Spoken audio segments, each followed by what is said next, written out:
A minute and 2 goddamn seconds of fucking logos. Comcast. As someone who went to high school roughly the same time this flashback opening is taking place in, this is the nicest fucking boys' locker room in the history of 20 years ago schools. Movie thinks asses are intrinsically funny.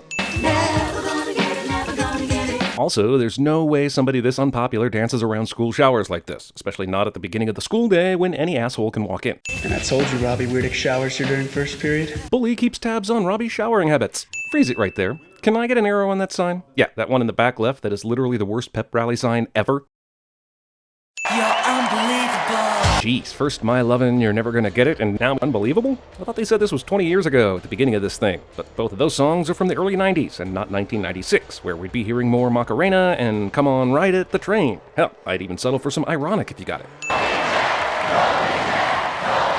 Sorry, no student body anywhere loves a popular student this universally. It's called high school. Everyone hates each other. The bullies said that Bob always showers during first period, as if everyone in the school was in first period at the time, and not at an assembly. And what kind of assembly takes place around the time of first period instead of at the end of the day? Also, how terrible is a principle that these bullies think they can just drag someone from the showers into the gym naked and expect no reprisals for it? What bullies would get this hands-on with a fat naked guy they hate? And how far does a naked guy slide on gym flooring? Like 0, right? Everybody here finds this hilarious, when you'd probably get 3 nervous chuckles tops, and the rest of the assembly would just be in an uproar. This couldn't be less funny. Hell, the pig's blood in Carrie was probably funnier than this, and it only got a couple bitchy guffaws. Well, there's no coming back from that. I guess we should find this terrible principal who doesn't give a shit hilarious because of his doesn't give a shitness, but considering the cruelty of the gag, it plays like they're laughing at sanctioned abuse. Yeah, seems right. The guy who won all those accolades and was a star athlete and academic is in a dead-end job in an office. But story-wise, shouldn't that mean he was a dick at the beginning of the movie?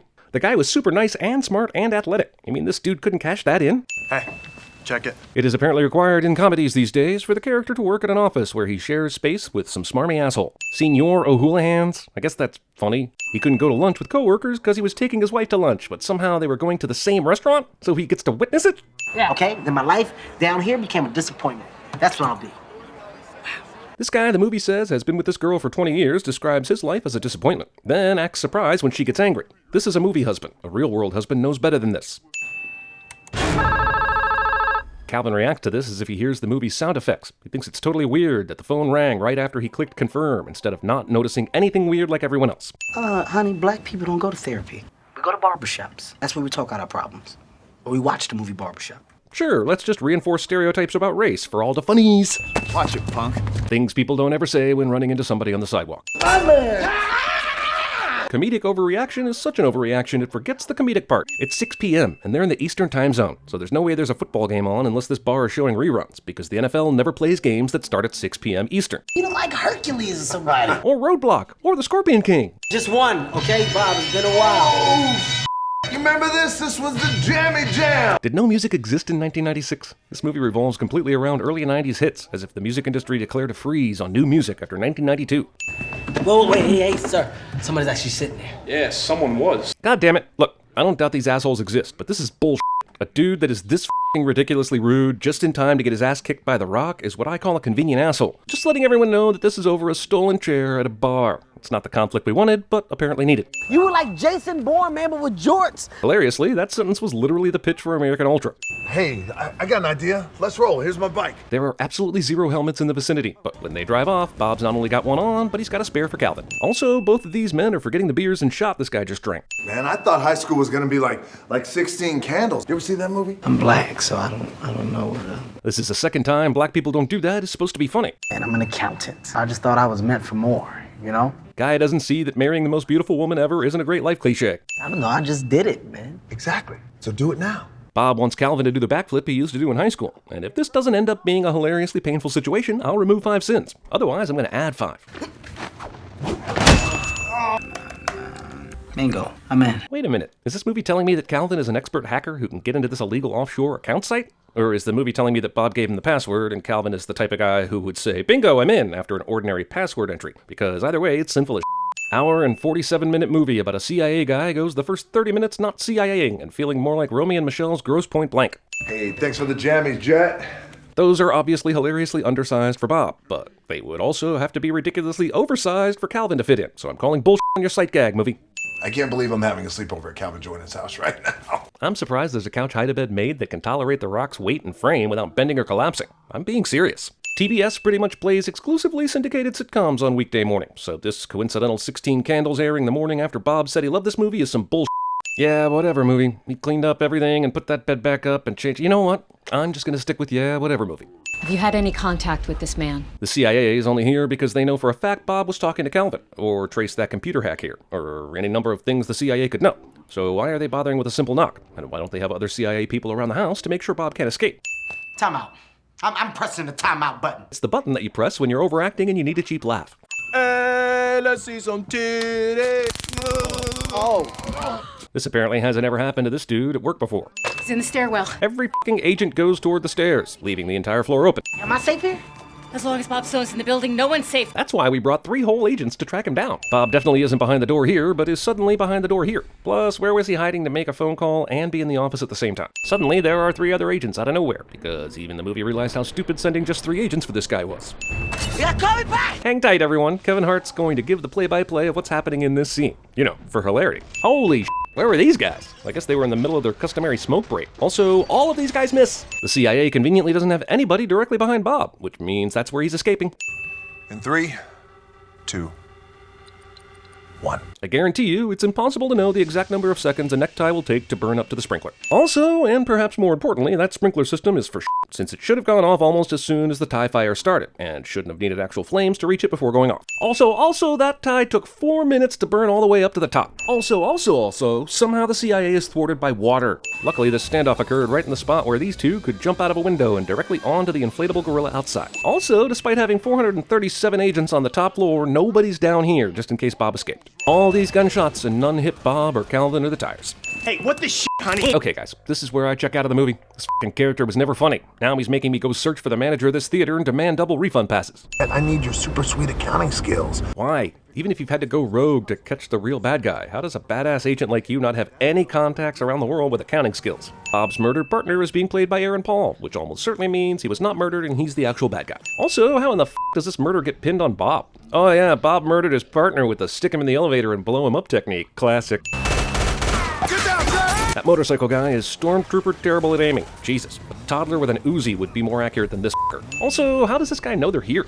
Okay, maybe the GPS, but didn't Bob disconnect it? And if he disconnected it, why did he think it was a good idea to stay here? When this is the first place the CIA might look if they ever figured out what GPS to look for. Instead of just shooting Bob right now, this guy would rather do a bunch of motorcycle karate on him, guaranteeing he will not succeed. Okay, no, don't go home. Don't go home.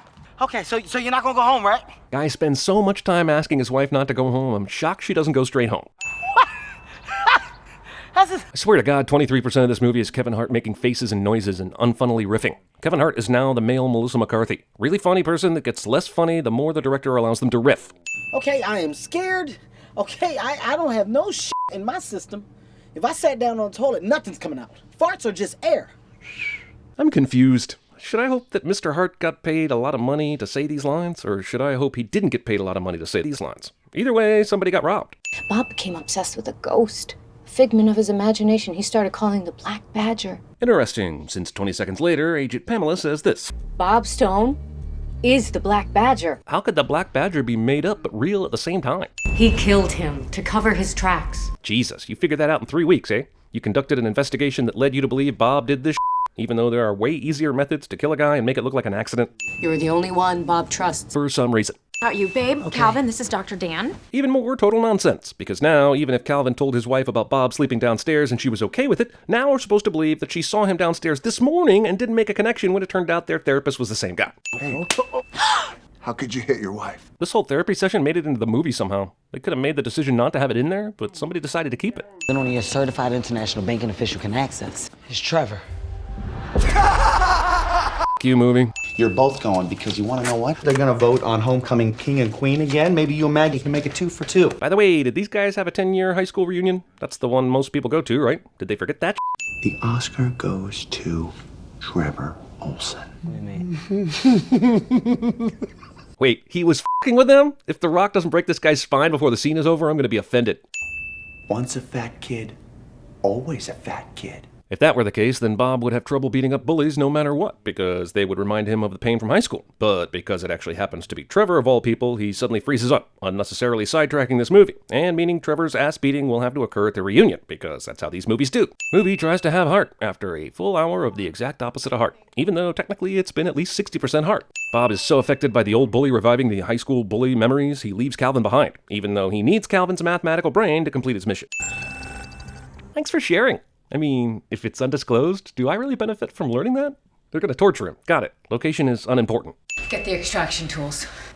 If you don't have the stomach for it, you can go. Why'd you even let this tool into the interrogation chamber in the first place? He's a pawn you used to get to Bob. You don't need him, and he hasn't earned any right to watch interrogations. You can leave when Agent Harris says you can leave. That's why I'm leaving you in this unlocked room with no guards. Who among us hasn't seen a banana and instantly decided to escape? This works. Also, banana-straction. I really am sorry this clock in the background says it's 4:41. I really am, because the clock in the next room says it's 7:41. I really didn't want to notice this or give it a sin, but there it is.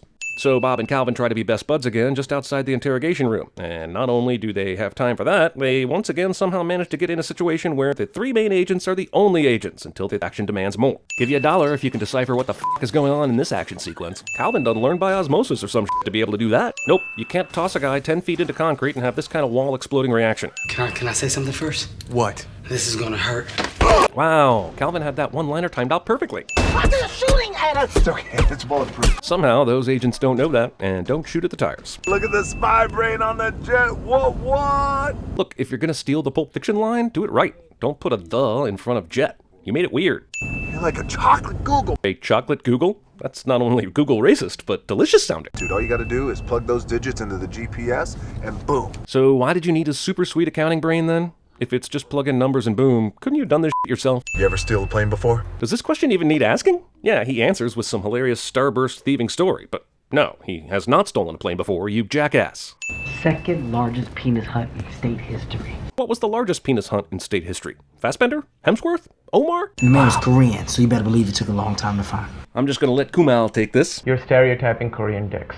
That's racist. Yeah, and I'm adding 50 cents. Plus, Kumal Nanjiani would be amazing at CinemaSins. Bob and Calvin are able to take off from this runway without anyone noticing, and apparently don't show up on military radar on the Atlantic coast. We're completely out of gas. I know for a fact this is bullshit before I even get to the part where they show that Bob is faking this whole thing. That's how movies like these are. The setup is too obvious. You're wasting our time. We're going down, Jet. There's nothing I can do. Movie steals a scene from San Andreas because, let's be honest, who the f*** remembers anything about that movie? How do I get your attention? Make a bird call? Go! Man, I gotta hand it to Kevin Hart. He's actually blasting through these horrible audience-pandering scenarios with full force and no embarrassment. It's my biggest weakness. I can't make bird noises. I never could. That's your biggest weakness? Not fear of heights or addiction or daddy issues? When The Rock is getting off an elevator with a gun and you can't tell what movie or film franchise it's from, that's a sign the film you're watching is a piece of Just kidding. I'm not here. Hilarious, and while I understand this is a comedy, if Bob had told Calvin basically anything along the way, this wouldn't seem like such a random finale. I knew it. Harris is the Black Badger. How much you want to bet Harris is not the Black Badger? You're making a mistake. Ah, sudden air. Oh, who am I kidding? I'm not surprised by anything in this movie. I am the Black Badger. You may not have heard it, but Calvin apparently recognizes that Aaron Paul is Phil. How the f*** does Calvin know that? Did he see a picture of him? All he's heard is a story Bob told him, and another story Agent Harris told him. I am the Black Badger. No, I'm the Black Badger. I really don't give a shit who the Black Badger is, so long as we can end this soon. When this thing's over, I'm going to rip your throat out like Patrick Swayze in Roadhouse. Movie continues its out-of-date references for the benefit of someone. Also, Roadhouse sucks. There, I said it. Drop your weapon! The CIA once again brings 3 people. Also, 3 CIA bitches appear and fire guns, and even though the bad guys had like 25 men on their side, this will somehow devolve into an even battle. Calvin Joyner went to the Prometheus school of running away from things. Instead of ever turning, Calvin counted on the uncountable SUV Ex Machina to save his ass. Thank heavens, Bob somehow timed this. You don't seriously believe this guy, do you? You want to get behind me, Jet? Movie tries to make me doubt The Rock is the good guy at the last minute, which isn't gonna work because this movie stars The Rock. Duh. Nobody hits nothing here. Normal everyday foot and fist fight requires an edit for every blow landed. Also, fight choreography brought to you by Who Gives a F since the camera work is so shaky. Nice throw, bitch. At this point, I'm just waiting for this to turn into Anchorman 3, and we suddenly see the Terminator, Bart Simpson, Dirty Harry, Michael Corleone, and everyone else who's ever had a thing show up on screen and do their thing. You wanna know why your pal Bob could never have been the Black Badger? It's because he's too weak. Villain over-exposits and creates a window for the hero. You know, faking my own death was the was the easy part. Jesus, stop talking. I mean, seriously, what is the point? This is so insulting. I'm getting away with $500 million, and Boy Scout Bob is gonna spend his life in prison. So I guess it makes sense that Bob would fall for this, but everyone else in the CIA too? Wouldn't a blood pack like this show up as not your blood at all, but ink? Or someone else's blood? The f***?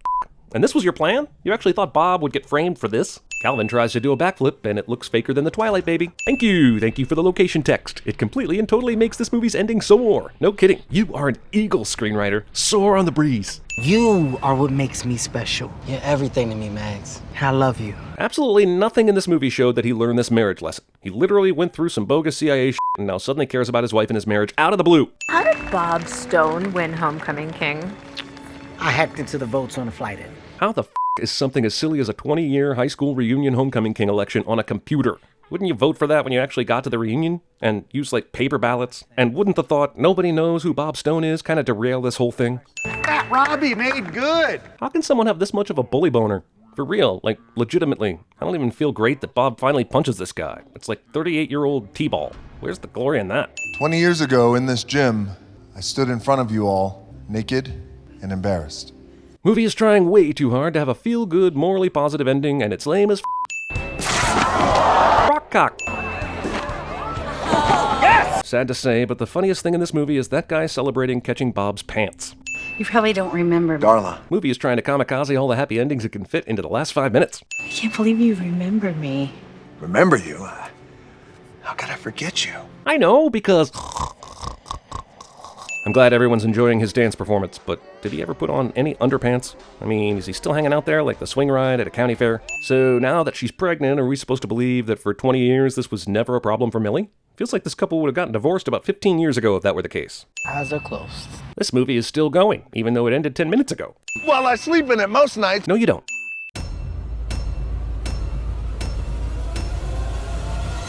That was bad intelligence. Very bad intelligence. I'm sorry. Seize the day, boys.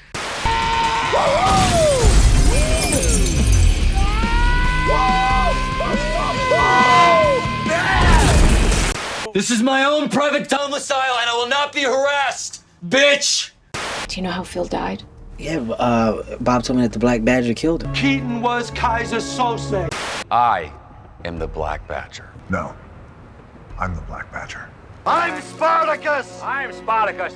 Today, I took my first crap in 2 weeks. Hey, if you can't be adults and give these candidates the courtesy they deserve, then you don't deserve to be called adults, but children, because that's what children are, and you'll be treated like children. You don't know about them because if they were to come into use, they'd put the oil companies out of business. The concept of the internal combustion engine has been obsolete for over 50 years. But because of the oil cartels and corrupt government regulation, we and the rest of the world have been forced to use gasoline for over 100 years.